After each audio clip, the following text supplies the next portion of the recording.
안녕하세요. 성공예감 이대호입니다.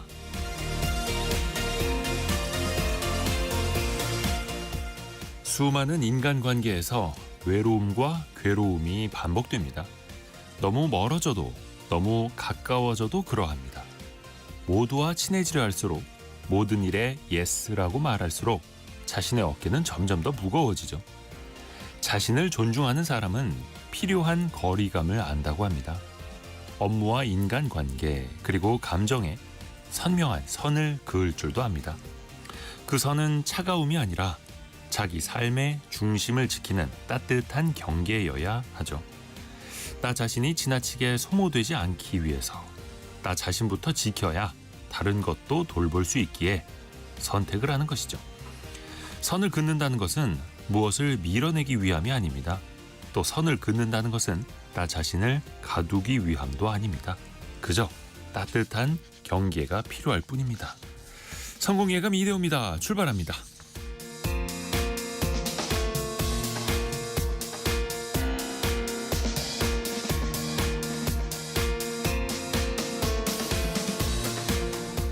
안녕하세요. 이대호입니다. 7월 18일 금요일입니다. 오늘도 전국적으로 좀 비가 많이 내리죠. 특히 현재 전남 흑산도, 홍도 지역에 호우경보가 내려져 있고요. 수도권, 충청, 광주 등 전라남북도 지역, 또 부산, 울산을 비롯한 경남권 등지에는 호우주의보가 내려져 있습니다. 많은 이재민이 발생했고 사망자도 벌써 4명에 이른다고 합니다. 그래서 중앙재난안전대책본부가 비상대응을 최고 수준인 심각 단계로 올렸고 그걸 이제 3단계로 가동을 하고 있다라는 건데요. 물이 또 불어날 수 있는 지역, 또 지반이 약하거나 붕괴될 위험이 있는 곳곳 특별히 더 주의해야겠습니다. 오늘 금요일 또 원탁의 기자들도 만나보시죠. 새 정부가요, 한국토지주택공사 그러니까 LH를 놓고 개혁을 예고했습니다. 사실은 정권 때마다 나오는 이야기인데 LH가 어떻게 바뀌어갈까요? 또 하나, 국내 기업들이요, 사이버 공격에 속수무책으로 당하고 있습니다. SK텔레콤, 예스24에 이어서 서울보증보험까지 공격을 받았죠. 나날이 해킹에 취약해지고 있는데 왜 이런 문제가 반복될 수밖에 없는지 같이 한번 들여다보시죠. 오늘의 경제상식 퀴즈 나갑니다. 경제상식 퀴즈. 지역 이름을 맞춰주시면 되는데요. 10월 31일부터 11월 1일까지 우리나라에서 에이펙 정상회의가 열립니다. 우리나라는 당연하고요. 미국, 일본, 중국, 러시아 등 21개 나라가 회원으로 가입돼 있죠. 아시아 태평양 지역의 지속가능한 경제 성장을 논의하는 국제기구이기도 한데요. 이재명 대통령이 미국, 중국 등등의 정상들이 참석하도록 초청장을 보냈다라고 하죠. 자, 여기서 문제는 이겁니다. 에이펙 정상회의가 개최되는 한국의 도시는 어디일까요? 두 글자 이름입니다. 신라의 천년고도이기도 하죠. 불국사와 첨성대가 있는 곳. 대부분 중학교 때 갔던 것 같은데 수학여행으로 많이 가는 곳이기도 하죠. 짧은 문자 50원, 긴 문자 100원이 드는 샵 9730이나 KBS 콩으로 보내주시면 되고요. 다양한 선물이 준비되어 있습니다. 특히 평소보다 더 많은 커피 쿠폰도 쏴드리고 있고요. KBS 콩과 유튜브를 통해서도 언제든지 함께 하시죠. 성공예감 이대호입니다. 자주 검색하시면 성공이 가까워집니다.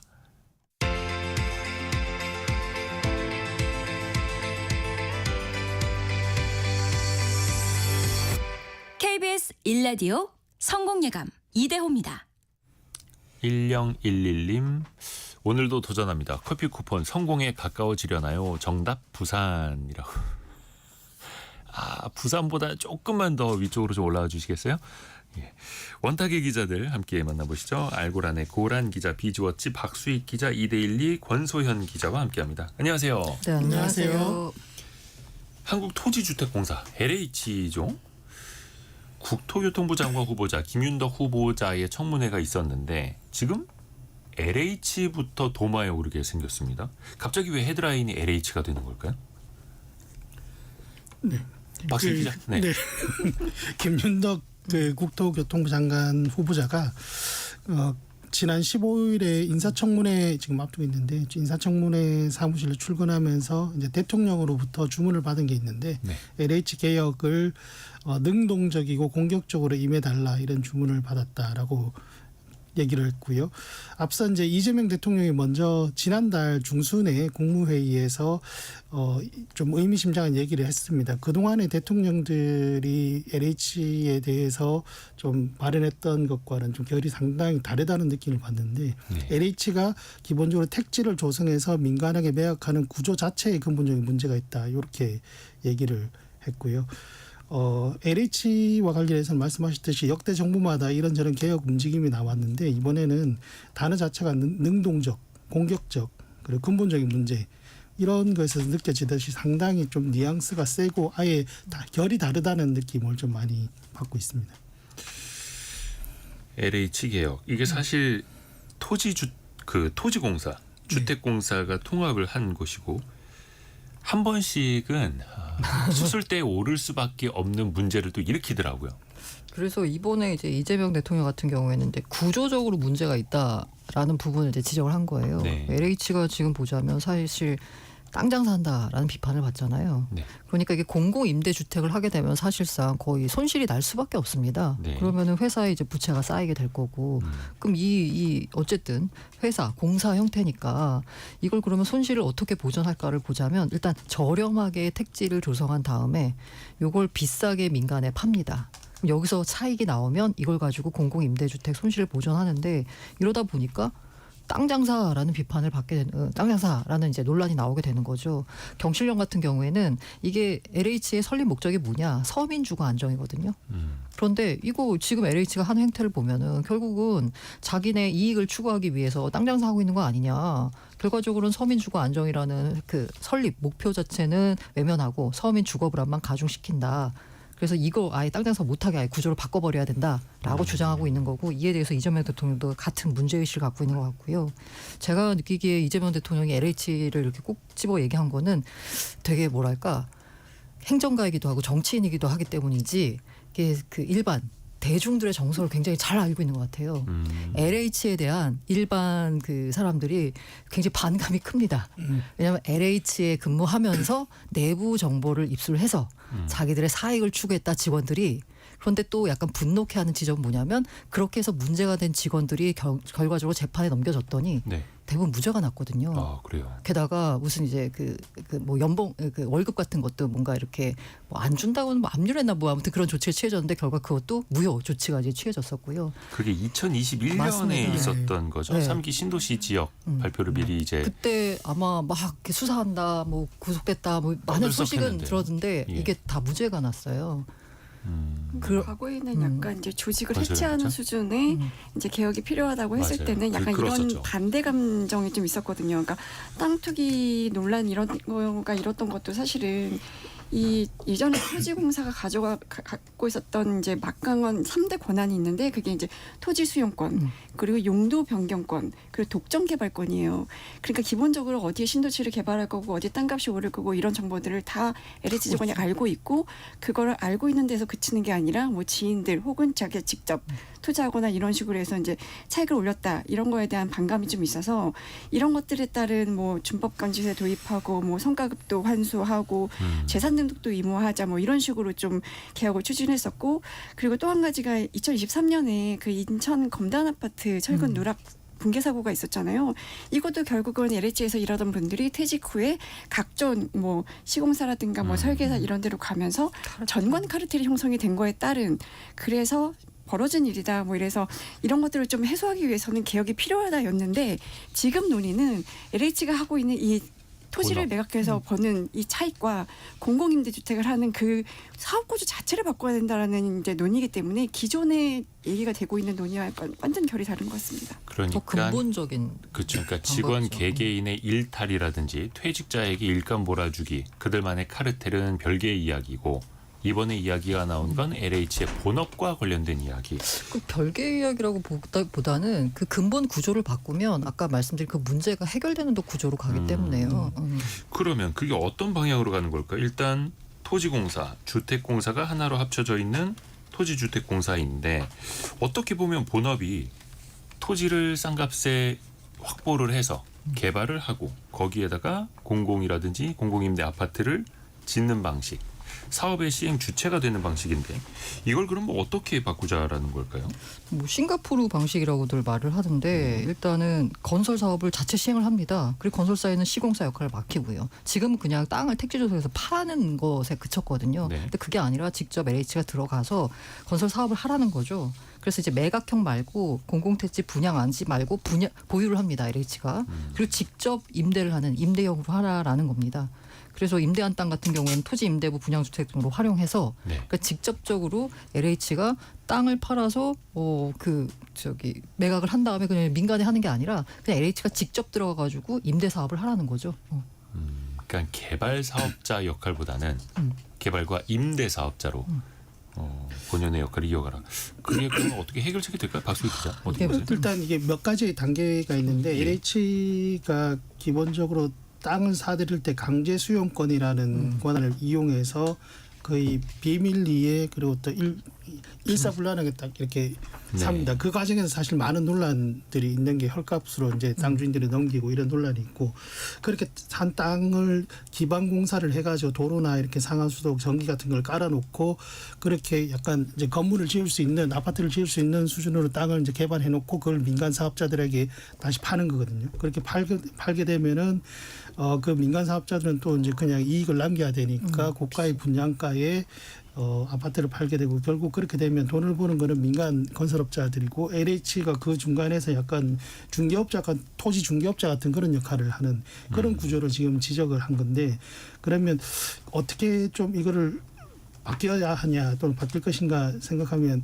그동안 계속 문제가 나왔던 게 아까 말씀하셨던 직원들이 2021년에 투기를 했던 걸 또 소수의 LH에서 이렇게 정보를 굉장히 독점하고 비밀리에 이렇게 하다 보니까 어디 개발한다 그러면은 미리 땅 사두고 그 다음에 이제 개발에 들어가니까 직원들이 투기가 발생한 건데 이 첫 단계에서부터 뭔가 좀 근본적인 검토가 있지 않을까 싶습니다. 그러니까 지금은 굉장히 어떤 신도시를 개발한다고 할 때 이 그 토지를 수용이라고 하지만 강제로 거의 이제 헐값으로 이제 가지고 오는 건데 독일이나 이런 선진국 국가들 보면은 주민들과 상당히 사전 협의를 하고 동의 절차를 어느 정도 거칩니다. 동의가 안 되면은 다른 지역으로 바꾸고 이렇게 하는데 우리는 이제 그런 과정이 없는 그러다 보니까 소수의 정보 독점이 생기고 정보 비대칭이 생기는데 이 과정에서 그러니까 토지를 신도시를 개발하는 어떤 첫 단계에서부터 이 비밀주의를 조금 해소하는 방향도 검토를 하지 않을까 그동안 많이 지적됐던 사안이거든요.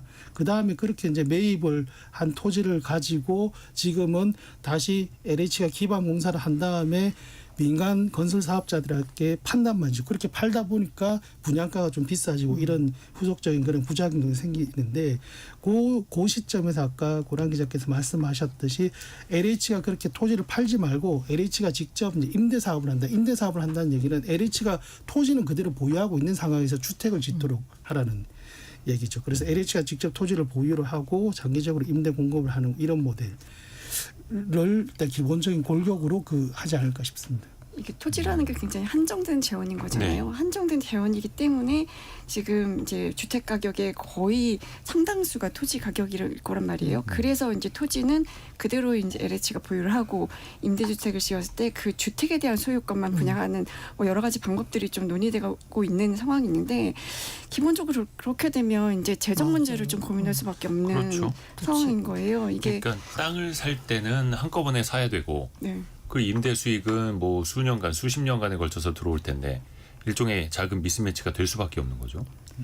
그래서 사실 이게 이재명 대통령이 얘기한 게 뭐냐 왜 이걸 대통령이 얘기를 하냐 지금까지 LH의 개혁 방안들은 어떤 직원들의 내부적 정보를 이용한 투기를 건절하기 위해서 직원들 무기징역 때리겠다 뭐 이런 법률도 나오고 또는 부실 공사에 대해서 뭐 책임지는 이런 것들이 나왔는데 이건 아예 판을 바꾸는 거거든요. 판을 바꾸는 말씀하셨듯이 재정이 투입돼야 되는데 주무부처는 LH를 관장하는 건 국토부인데 재정은 기재부란 말이죠. 국토부 장관이 기재부한테 우리 이렇게 LH를 개혁해야 되니까 재정을 좀 더 달라라고 한들 기재부에서 말을 안 듣겠죠. 이걸 조율할 수 있는 사람은 다른 사람 대통령밖에 없다는 거죠. 그래서 대통령이 이런 문제를 인식을 하고 이제 자기가 그동안에 LH에게 주어졌던 국가적인 역할 자체를 바꾸겠다라는 그런 메시지.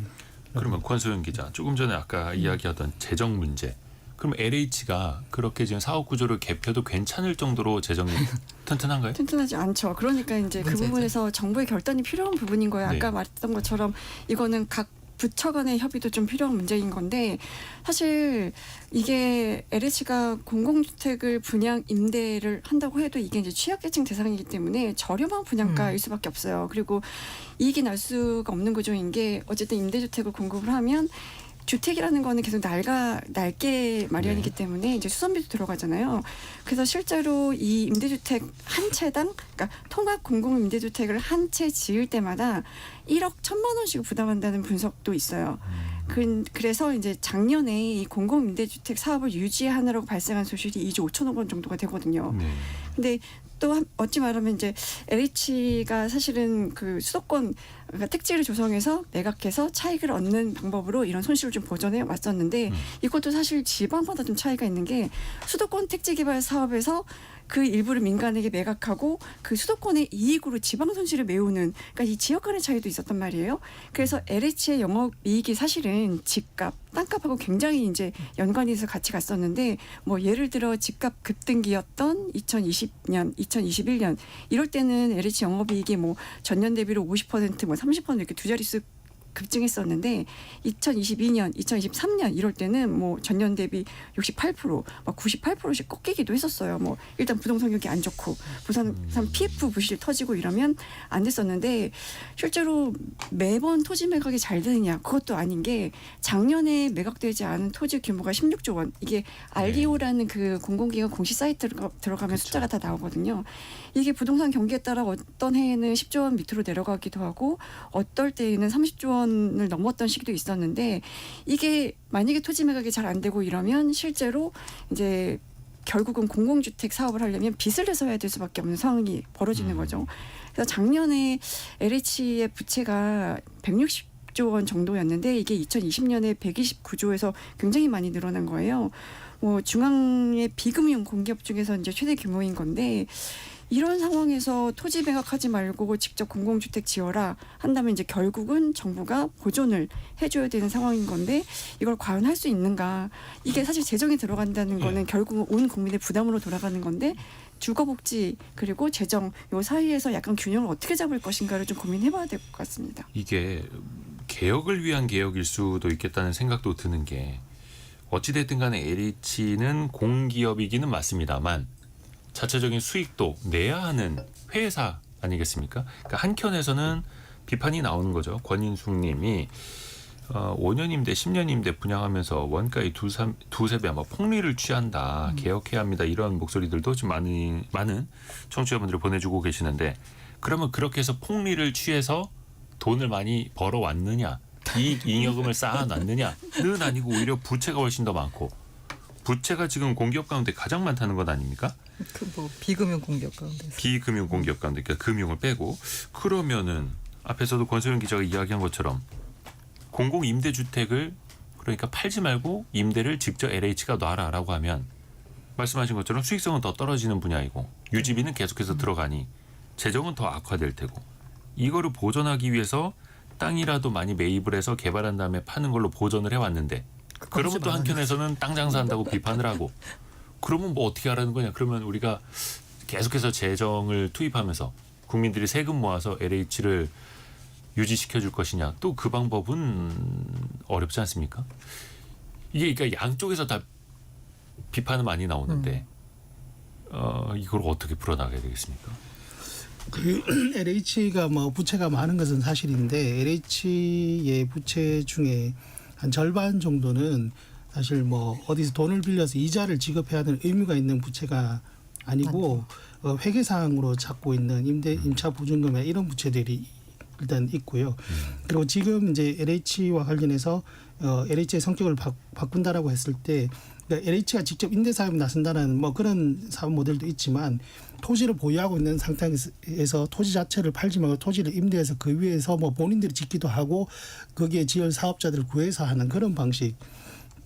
또 지금 검토를 하지 않을까 싶습니다. 그래서 이게 장기적으로 가면은 당장에는 뭐 재정이 좀 불가피하게 좀 지원을 해야 될 수도 있지만 이런 모델들이 잘 정착을 하다 보면은 뭐 토지 임대료라는 자체가 좀 계속 높아질 수도 있고 여러 가지 뭐 임대 관련 채권을 발행한다든지 이런 다양한 자금 조달 모델들도 같이 논의를 하다 보면은 그 좀 뭐 부채에 대한 문제도 근본적으로는 아니지만 어느 정도는 그 재정적인 부담을 좀 덜 수 있는 방법도 있지 않을까.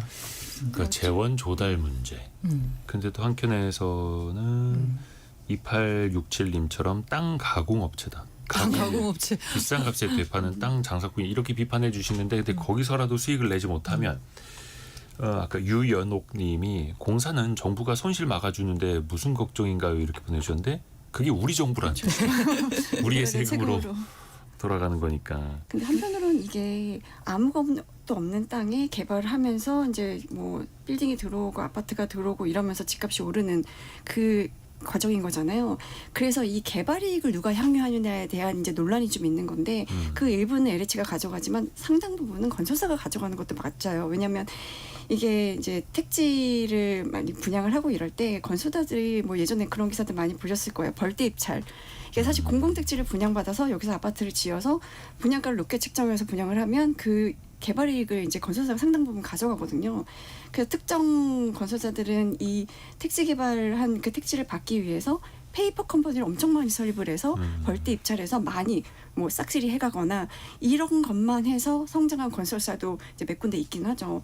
그러면 우리가 사실 이렇게 건설사들이 이렇게 택지 개발 과정에서 아파트를 지어서 분양하고 그걸로 인한 이득을 약간 돌려주는, 그러니까 개발이익 환수를 LH에만 적용할 게 아니라 이런 민간 건설사들한테도 적용하는, 그러니까 건설사에 대한 압박이 조금 있지 않을까 하는 생각을 저는 개인적으로 좀 하게 되더라고요. 공공임대에 좀 기여하라 그렇죠. 이런 그러니까 방식으로. 어쨌든 뭐 기금을 출연하거나 뭐 이 개발이익에 예를 들어 택지를 뭐 평당 100만 원에 수용된 땅을 개발 후에 민간에 넘어가면서 거의 30배 가까이 오른다고 하는데 그럼 그중에 일부를 기금으로 내놔라 뭐 이런 식의 아이디어도 좀 나오지 않을까 하는 생각이 좀 듭니다. 또 LH를 향해서 어떤 공공의 책무 또 많이 짊어주더라고요. 예를 들어서 지금 이제 집중호우 때문에 물난리 일어나는 것도 많고 그래서 반지하 집 같은 경우는 좀 많이 위험하지 않습니까? 그거를 LH가 직접 사드리겠다라고 발표한 적도 있었고 또 지역의 미분양 문제 해결하기 위해서 LH가 뭐 3,000호를 매입을 해서 공공임대로 쓰겠다라고 한 것도 있는데 이런 건 어떻게 잘 되고 있을까요? 그 사실 그 부동산 시장에 뭔가 이 문제가 생기면 등판하는 게 LH예요. 네. 뭐가 미분양이 된다거나 뭐가 잘 안 되면 민간에서 시장에서 잘 안 풀리면 그 LH가 등판을 해가지고 우리가 그냥 살게. 우리가 해결할게 이렇게 되면 사실 시장에서 해결이 안 된다는 건 그만큼 수익성이 떨어진다라는 그렇죠. 거잖아요. 그러니까 사실 공공의 영역이 네, 필요한 맞습니다. 건데. 그래서 이제 LH가 등판해서 하는데 앞서 말씀드린 뭐 지하 뭐 미분양 문제나 아니면은 그 뭐 반지하 이거 매입해서 하는 거 분석을 해봤더니요. 이게 사실 그 LH가 지금 현재 135가구를 매입하기로 했었거든요. 근데 이걸 보니까 신축 매입 약정이에요. 그 기축 매입은 없습니다. 이게 보니까 뭔가 이렇게 기준이 좀 안 맞아서 그런 거예요. 그러니까 뭔가 문제가 생겨서 하라 그러면은 LH가 등판해서 한다라고 하는데 실제 성과를 뜯어보면은 별로 진행 사항이 별로 없는 거고요. 그러니까 3년 동안 반지하를 매입한 맞아요. 게 135건이에요? 네. 이게 뭐 13,000 이거 아니고 135 반지하 가구. 네. 부진할 수밖에 없네요. 그래서 저는 드는 생각이 지금 LH 같은 경우에 어쨌든 공공성과 수익성 두 개를 다 추구해야 되거든요. 그렇죠, 그렇죠. 근데 어떻게 보면 이게 동그란 네모잖아요. 그래서 저는 약간 결단이 필요하다고 봅니다. 결단. 네, 한쪽을 좀 저는 포기해야 된다라고 보거든요. 그러면 LH의 설립 목적에 걸맞게 보자면 수익성 부분은 조금 포기하라도 공공성 부분을 강화하는 방향으로 가야 된다라고 생각하고 있거든요. 그럼 또 아까 이야기했던 재정 문제. 맞아요. 돌고 도는 겁니다. 그래서 여기서 결단이 필요한 거죠. 그렇죠. 그러니까 LH뿐만이 아니라 뭐 한국전력도 그렇고 다른 공기업들의 뭐 부채 문제 계속해서 이게 되돌이표가 이어지고 있는데 그런데 이번에는 개혁을 해보겠다. 사실 정권마다 우리가 익히 또 들었던 이야기이긴 하는데 과연 이번에는 다를지 이것도 한번 지켜봐야겠습니다. 경제상식 퀴즈 한 번 더 내드리고 두 번째 이슈로 넘어가겠습니다. 10월 말에 10월 31일부터 우리나라에서 에이펙 정상회의가 열리죠. 해서 각국 정상들에게 이재명 대통령이 초대장을 보냈습니다. 그 행사가 개최되는 도시를 맞춰주시면 되는데요. 특히 이번에는 뭐 미국의 관세 리스크도 있고 러우 전쟁도 지속되고 있고 외교적인 사안들이 정말 많은데 우리나라의 신라의 천년고도 이곳에서 각국 그 외교 정상들이 만나서 뭔가 합의를 이뤄낸다면 참 더없이 좋겠죠. 여기는 어디일까요? 오답에 부산이라고 보내주신 분들 정말 많은데요. 저도 기억이 가물가물해서 찾아보니까 2005년이었네요. 에이펙 정상회의를 부산에서 했던 게 2005년. 그래서 거기 뭐 누리마루 막 이런 데도 되게 관광지로 이제 유명해졌고, 자 이번에는 불국사와 첨성대가 있는 도시입니다. 수학여행으로 정말 우리가 많이 가는 곳.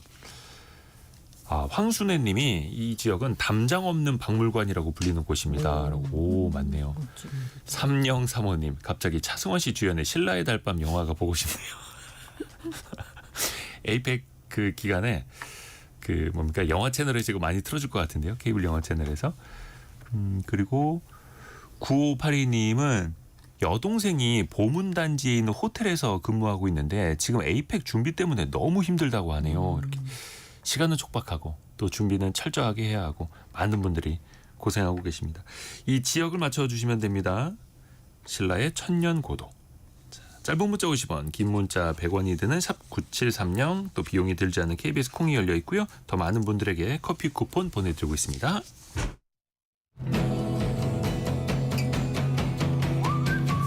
오늘의 움직임에 주목하고 세상의 흐름을 놓치지 않습니다.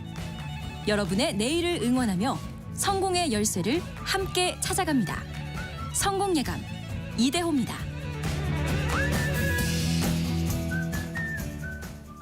이동현님이 그 광주 지역에도 비가 많이 온다고. 그래서 광주천이 범람 직전이랍니다. 광주천 옆에 양동시장이 있는데 걱정입니다. 이렇게 보내주고요. 각 지역마다 또 비도 많이 내리고 있고 범람 위험이 있는 지역에서는 또 각별히 좀 유념하시길 바라겠습니다. 두 번째는 이제 보안 이슈를 좀 다뤄보고자 하는데 특히 우리나라 기업들의 보안 이슈. 기업들의 보안 이슈 다루기 전에 기자분들은 비밀번호 관리 잘하고 계십니까? 이만저만 불편한 게 아닙니다. 그러니까 사실 철저하게 관리할수록 더 불편하죠. 네. 예전에는 숫자 4자리만 입력하면 됐었는데 예. 그 뒤에 이제 영어 대문자 소문자 입력하라 그랬다가 예. 그다음 특수문자까지 입력하는데 또 때 되면 바꾸라 그러고 바꿀 때는 기존하고 달라야죠. 달라야 되고 하다 보니까 사실 기억을 못 하죠. 어떤 사이트는 또 맨 앞 글자를 뭡니까 뭐 특수문자로 넣어야 되는 거 있고 그래서 비밀번호를 좀 통일해서 쓰시는 분들 많은데 네, 저는 한 3개 정도 돌려 쓰고 있습니다. 돌려서 어렵습니다. 근데 사실은 불편할수록 안전한 거고 그렇죠. 편리할수록 또 위험한 것이기도 하고요. 많은 분들이 그 AI 생성형 AI 쓰지 않습니까? 챗GPT 같은 거. 근데 여기에서도 지금 해킹을 당하는 일이 생긴다 하더라고요. 이거 어떻게 이어지는 거예요? 해커가 일단 이메일에서 이제 어떤 악성 프롬프트 같은 걸 숨기고 그래서 이제 이 AI로 하여금 어떤 약간 명령을 처리하는 과정에서 일피대로 유도한다 뭐 이런 기술이라고 하는데 이게 시장 조사 업체 가트너라고 여기에 따르면은 생성형 AI가 등장한 이후 일종의 이게 피싱이죠. 피싱 공격이 무려 100%도 아니고 1200% 정도 증가를 했다 이렇게 얘기를 하는데 우리가 AI한테 뭘 물어보고 답변을 받는 것들이 굉장히 좀 자연스러워진 일상인데 그런 일상 속에서도 이제 이런 어떤 피싱 AI를 이용한 피싱들이 좀 이렇게 스며드는 그런 상황인 것 같습니다. 이게 사람 눈에는 보이지 않는데요. 이렇게 약간 글씨를 흰색으로 막 처리하고 이래가지고 그래서 이게 숨겨놓는 악성 맞아요. 코드. 네, 이게 뭐 악성 프롬프트가 있는지 없는지 모르는데 AI는 어차피 그걸 이제 다 읽고서 실행을 하는 거니까 그러면서 그 사이 과정에서 실행이 된다라고 하는데 봤더니 진짜 사람 눈 보이지 않는데 이렇게 뭔가 그 흰색으로 처리해가지고 이렇게 뭐 커서를 대가지고 이렇게 하면 이렇게 맞아요. 글자가 보이잖아요. 커서로 드래그 하면은 글자가 보이는 것처럼. 근데 이게 본인의 이메일 여러 가지를 뭐 분석해줘 요약해줘라고 할 수도 있는데 그 이메일 중에 악성 코드가 들어가 있을 수 있다. 근데 이거 이메일 자체를 또 생성형 AI한테 다 띄워서 보내준다는 게 꺼름칙하기도 합니다. 기업들 이야기를 좀 해볼게요. 국제가 해킹 사고가 끊이질 않습니다. 예스24 사태도 있었고 SK텔레콤도 그러했고 이번에는 서울보증보험이에요. 81시간 만에 시스템에 복구가 됐는데 여기는 뭘로 당한 겁니까? 여기는 랜섬웨어에 이제 당한 거죠. 예스24랑 똑같은 케이스인데 랜섬웨어라는 게 랜섬이 몸값 배상금 이런 뜻이잖아요. 웨어 소프트웨어의 웨어를 합쳐서 이제 랜섬웨어라고 부르는 건데 네. 해킹으로 이 내부망에 접근해서 데이터를 암호화해서 못 쓰게 한 다음에 자 이거 복구하려면 복구키를 니들이 사야 돼. 뭐 돈을 지불해. 약간 이런 식으로 이제 금전을 요구하는 범죄들이 많이 일어나고 있는데 이게 이제 주요 파일을 사용할 수가 없으니까 이제 시스템이 전반적으로 마비가 되고 이제 풀기 어려운 암호가 걸려 있으니까 결국은 이제 백업 데이터를 활용하거나 해커한테 돈을 지불하고 복구키를 구매하는 수밖에 없는데 이 SGI 서울보증보험이 지난 14일이죠. 이게 시스템 장애로 서비스 제공 안 된다. 뭐 이렇게 공지가 떴는데 이게 보니까 이제 랜섬웨어에 감염이 돼서 그러니까 공격을 받아서 이렇게 된 거고요. 결국은 복구되는데 81시간 20분이 걸렸다고 하는데 이게 그 SGI 서울보증이 이렇게 많은 일을 하고 있는지 이번에 처음 알았어요. 저는 뭐 보증보험 서비스라는 거는 이제 우리가 뭐 예를 들어 전월세 대출을 받거나 그러니까 네. 대출 받을 때 쓰거나 아니면 휴대폰 개통할 때 정도 쓰는 줄 알았더니 뭐 이 리스트를 봤더니 뭐 일반 계약, 공사, 취업, 교육, 보험 영업, 주거, 임대 뭐 굉장히 많은데 하는 일이 많더라고요. 우리가 생활하는 데 있어서 보증 없이 돌아가는 게 없구나라는 생각이 들 정도로 이 보증보험 서비스가 거의 한 50개 가까이 되더라고요. 이게 SGI 서울보증보험이 그래서 랜섬웨어에 걸려서 이 서비스가 멈추게 되니까 뭐 안 되는 것들이 많았던 거죠. 이게 규모가 보면 작년 기준으로 연간 신규 보증서 발급 건수가 1,350만 건이 넘고요. 연간 보증 규모가 350조 원 규모. 그러니까 이 서울보증보험이 민간 보증시장에서 차지하는 점유율이 50% 넘었으니까 이 보증보험의 시스템이 멈췄다. 그날 굉장히 이제 뭐가 안 되는 분들이 되게 많았을 텐데 대표적으로 지금 전세 대출, 주택담보대출, 자금 대출 이런 것들이 이제 불가능했고 심지어 조달청 공공입찰 사이트인 나라장터도 이제 좀 불편을 겪었고요. 네. 이 14일이 하필 또 손 없는 날이었다고 하더라고요. 그래서 이사 가는 분들 되게 많은데 이사 가면서 이제 잔금 치르고 이럴 때 이제 대출이 안 돼가지고 결국은 이제 은행에서 수기로 작성을 하고 이제 선대출 후보증 이게 거의 이제 이례적인 상황인데 진짜 초유의 일이죠. 네 그렇게 해주기도 하고 이랬었는데 일단은 뭐 81시간에 복구는 됐으나 이제 복구된 이후에 개인정보 유출 문제는 없나 뭐 여러 가지 이제 생각해야 될 것들이 좀 많은 상황인 것 같습니다. 근데 아직까지는 정확히 파악이 되는 거는 없는 것 같고 근데 어찌됐든 간에 한 81시간 만에 백업 시스템을 돌려서 복구했다라고는 밝히는데 그 랜섬웨어도 일종의 그 인질 같은 거잖아요. 네. 홈페이지랑 데이터를 잠가버리고 돈을 보내면 풀어주겠다. 근데 돈 안 보내고 푸는 방법 거의 없다고 저는 들어가지고 예스24도 조금 뭐 비트코인을 보냈다 뭐 이런 이야기가 네. 있었는데 어떻게 풀었는지는 아직은 안 알려졌더라고요. 뭐 백업 데이터를 그러니까 자기들이 원래 거기 그 탈취당한 정보 말고 다시 다른 서버에다가 백업해놓은 데이터를 이제 이걸 이제 다시 복구해서. 끌어와가지고 이제 했다라는 건데 정확히는 어떻게 있는지는 네네. 그렇게 해서 살렸다면 그나마 좀 다행이기는 네네. 한데 근데 이제 SGI 서울보증 사태 때문에 많은 분들이 불편을 겪었고 특히 이제 금융 관련된 일이 많다 보니까 나 지금 전세집 못 들어가는 거 아니야 이렇게 발 동동 굴렀던 분들 그래서 은행들도 한동안은 조금 이제 꺼렸다라는 건데 좀 남은 과제도 좀 풀어야 할 게 많아 보입니다. 앞에서 이야기한 것처럼 예스24도 직전에 터졌고 얼마 안 됐습니다. SK텔레콤 그 여진도 지금까지 이어지고 있고 근데 기업들이 이렇게 계속해서 해킹을 당하거나 랜섬웨어에 반복되는 이유는 좀 어떻게 봐야 될까요? 근본적으로. 그 모든 문제가 발생할 때 근본 문제가 뭐냐를 생각해 보면 네. 돈을 충분히 쓰지 않았기 때문이다. 투자를 안 라고 보시면 될 것 같거든요. 보안 측면에다가. 네, 맞습니다. 인터넷진흥원이 봤더니요. 이 지난해 정보보호공시원학을 봤더니 정보보호 공시를 한 곳이 746곳인데요. 평균 투자 금액이 29억입니다. 대기업. 뭐 이게 다 합쳐서 하니까 평균을 내니까 뭐 대기업도 있을 테고 규모가 작은 기업도 있었지만 어쨌든 29억이라는 금액 자체가 보자면 이거 괜찮나 싶은 거잖아요. 전담 인력은 10명 정도 되고요. 그리고 더 문제는 뭐냐면 28%가 전년 대비해서 예산을 감축했다는 거예요. 이 예산을 감축하는 이유는 뭐냐면 사실 이 정보 보호라고 하는 부분이 뭐냐면 돈을 써도 티가 안 나요. 사고가 날 그렇죠. 때까지는. 그렇기 그렇죠, 때문에 그렇죠. 뭔가 그 회사 내부에서 뭐 구조 조정이라던가 아니면은 비용 절감을 할 때 딱 보면 가장 줄이기 좋은 부분이에요. 왜냐하면 아무 일도 없는데 괜히 여기다 이렇게 돈을 많이 쓰니라고 하는 거죠. 지난번에 터진 SKT 사태도 보자면 SKT가 우리나라 통신 가입자가 뭐 몇천만 명이 되는데도 불구하고 그 쓴 돈이 정보부에서 쓴 돈이 뭐 수백억 단위밖에 안 되잖아요. 뭐 200억인가? 뭐 그 정도밖에 안 썼잖아요. 그 정도로 정보보호는 그 보안 같은 경우에는 사고가 터지기 전까지는 비용으로밖에 인식이 안 됩니다. 투자가 아니라요.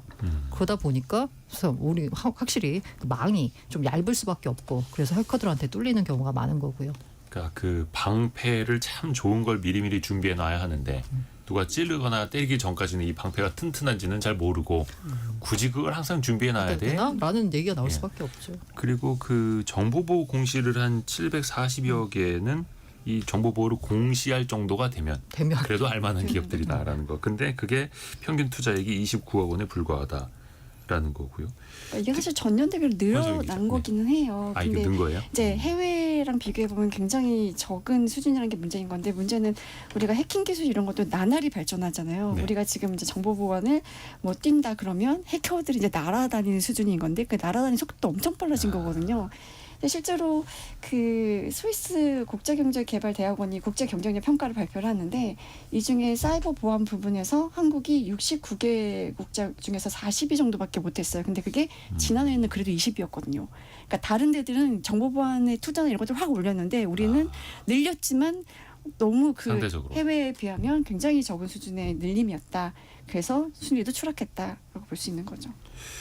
또 하나가 이 랜섬웨어 같은 경우도 이걸 막을 수 있을 것이냐. 이거는 직원 한 명이 이메일 한 번만 잘못 열어보거나 첨부 파일 한 번만 잘못 클릭을 해도 깔릴 수 있는 거라 하더라고요. 그게 내부망으로 다 타고 들어가고. 그래서 그러면 내부망이랑 인터넷을 쓰는 망이랑 분리를 해야 한다라는 건데 모든 기업들이 또 그렇게 하기는 또 현실적으로 비용 문제에서도 쉽지 않다고 하고요. 그 랜섬웨어 피해가 계속 더 많아지는 것 같아요. 근데 이게 또 중요한 게 카운트가 되지 않는 사고가 더 많을 수 있다라는 거잖아요. 그러니까 이런 해킹이라든지 보안 사고를 겪고 나서도 이거를 그럼 기업들이 외부에 제대로 알리느냐? 또 그게 아니라면서요. 저도 이번에 SK텔레콤 때도 느꼈는데 서울부정보험을 이용해서 저도 전세 대출 받은 적도 있고 한데 해킹된 줄 몰랐어요. 뉴스. 이게 해킹 뭐 뉴스로 알았지 뭐 어떤 안내가 온다든지 이런 게 뭐 없어요. 그러니까 예를 들어서 예스24 같은 경우에는 책을 사거나 뭐 이렇게 쇼핑을 하기 위해서 들어가다가 금방 알게 되고 보도에 나오는데 서울보증보험 사이트 우리가 자주 들어갈 일은 거의 없다 보니까 SKT도 그랬었죠. 그 홈페이지에 공지를 했지만 이용자들에게 개별적으로 하나하나 다 알리지는 처음에 안 하다가, 않았었거든요. 그러다 보니까 최근에 SKT 사태, 해킹 사태 이후에 이제 국회에서 좀 뒤늦게 이런 법률안들이 많이 좀 발의가 되는데 해킹 등 개인정보 침해 사고가 발생했을 때는 지체 없이 이용자들에게 알리는 것을 의무화하는 법안들이 나와 있습니다. 이거 의무화 알려야 될 것 같은데 왜 하냐 하면은 현재는 현행법들은 한국인터넷진흥은 키사라고 하는 여기에 신고만 하면 되고 피해 당사자인 우리 같은 이용자들에게 알려야 되는 통지 의무는 법률적으로 규정을 하고 있지 않기 때문에 이런 것들을 개정하는 법안들이 지금 좀 올라와 있는 것 같습니다. 기업 입장에서는 사실 이게 그러니까 기업만 알 수도 있는 상황인 거잖아요. 그렇죠. 나의 취약점을 맞아요. 근데 나의 괜히 사고 사실을 괜히 알리지 마라. 알렸다가 오히려 고객이 이탈하고 주가가 급락할까 이런 걸 이제 우려하기 때문에 또 쉬쉬하는 경향도 있는 거고요. 그렇죠. 또 이거 기업의 평판 문제로 이어지는 건데 그러려면 사전에 보안 분야에 좀 투자를 하고 관리를 잘 했어야 하는데 소잃고 외양간이라도 고쳐야 되는 것 아니겠습니까? 그러니까 이런 사고가 터지기 전에는 느끼질 못하고 있고 근데 또 다른 기업들은 이게 그 강 건너 남의 집 불난 이야기 이렇게 받아들인다는 거 아닙니까? 이게 좀 달라져야 할 텐데 이제 근본적으로 그러면 이게 우리가 제도랑 인식이랑 기업들의 실행이랑 다 같이 좀 달라져야 하는 거죠. 이게 좀 어떻게 뭐 방안이라든지 제언이라는 게 좀 있을까요? 어떤 방향으로 가야 한다? 박수익 기자. 일단 뭐 아까 뭐 고랑 기자께서 말씀하셨듯이 기업들이 투자를 좀 상대적으로 덜하는 이유가 굉장히 투자 대비해서 발생할 수 있는 가능성은 굉장히 낮은 거죠. 일반적인 설비 투자는 공장 가동을 늘릴수록 그만큼 들어오는 게 눈에 띄는데 이런 정보 보안과 관련해서는 투자한 만큼 눈에 띄는 성과가 없다 보니까 CEO들이나 경영진들이 단기적인 어떤 성과에 집착하다 보면 이런 투자를 장기적으로 하지 않고 그래서 그런 어떤 좀 여러 가지 정보보호 관리 체계에 대한 뭐 정부 차원의 그런 인정이나 인증이나 이런 것들을 조금 더 강화할 필요가 있을 것 같고 또 아까 말씀드렸듯이 또 그러면 이런 해킹 사태가 발생했을 때 알려야 하는 의무들도 좀 더 강화를 했으면 좋겠어요. 그러니까 이게 알려야 되는 의무가 있다는 것만으로도 그러면 말씀하신 대 이런 게 발생하면 기업들의 이미지에 타격이 있고 또 서울보증보험도 상장회사인데 상장회사든 주가에 타격이 있고 하다 보면 그런 부담감이 있기 때문에 더더욱 또 약간 사전에 좀 더 대비를 할 수 있는 아주 뭐 근본적이지 않지만 약간의 동기가 되지 않을까라는 생각도 듭니다. 그러게요. 왜 상장사들 보면은 사업 보고서 같은 경우에 R&D 비용, 그러니까 맞아요. 연구개발 네. 비용 얼마나 쓰는지를 공시하도록 되어 있잖아요. 정보 보안 비용에 얼마를 쓰는지 공시하도록 하는 것도 하나의 또 방법이 될 수도 그리고 있을 것 같고요. R&D 비용에 쓰면 우리가 세제 혜택 주잖아요. 그런 식으로 뭔가 뭐 보안 비용에 썼을 때는 일종의 이제 세제 혜택을 주는 식으로 약간 인센티브를 좀 부여하는 좀 것도 방법인 것 같습니다. 당근과 채찍 같이. 알고란의 고란 기자, 비주워치 박수익 기자, 이데일리 권소영 기자 함께했습니다. 고맙습니다. 네, 감사합니다. 감사합니다.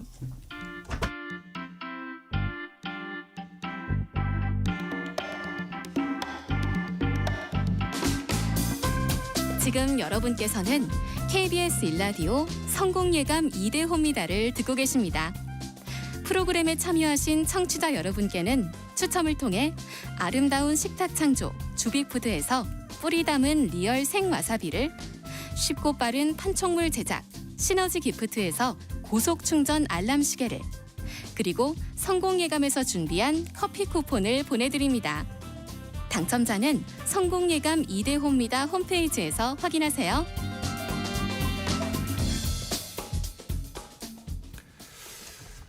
폭우 피해가 계속해서 전국적으로 이어지고 있는데요. 각종 사건, 사고 현장에 가장 먼저 도착하는 사람들이 있죠. 바로 소방관 분들입니다.